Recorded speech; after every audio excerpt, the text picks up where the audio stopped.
Welcome sa Clarvans Channel mga katiktik. Ngayon, meron akong isi-share mga katiktik. Ayun, kung mapansin nyo, itong hawak ko ngayon na Samsung is naka-sun.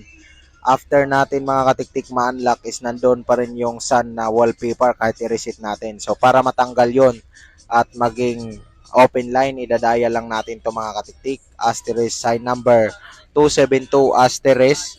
And then ang ilalagay natin dito is itatype lang natin yung IMEI niya mga katiktik. Ito gagayahin natin. So, itong IMEI na to is pinicture natin dyan sa cellphone. Yan. Isang cellphone ko yan. At ikakopy lang natin. Gagayahin lang natin yung pinakaunang IMEI.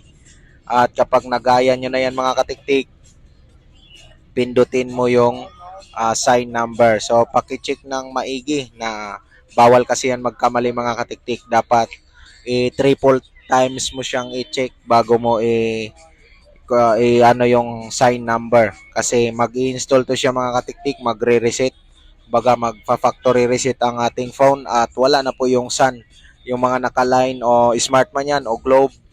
Pag ganito yung gagawin mo, still working pa rin. So ang pipiliin mo dito mga katiktik kapag pinindot na sign number is yung XTC. So laging yan ang pipiliin, mapa smart man yan, globe, ito sun. So pag napili na natin yon, install lang, pindutin natin yung install at kusa po yung magre-reboot ang ating phone o mag-restart. At pag nag-restart na yan mga katiktik, ayan may makikita ka dyan na parang nag-update o nagre-reset yan o. Updating or resetting. So ganyan.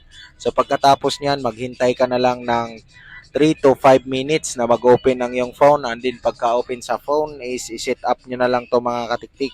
Ayan, next mo na lang yan hanggang makarating ka sa dulo at yun, mawawala na po yung nakalagay doon na sun. So hindi na po siya nakaplan.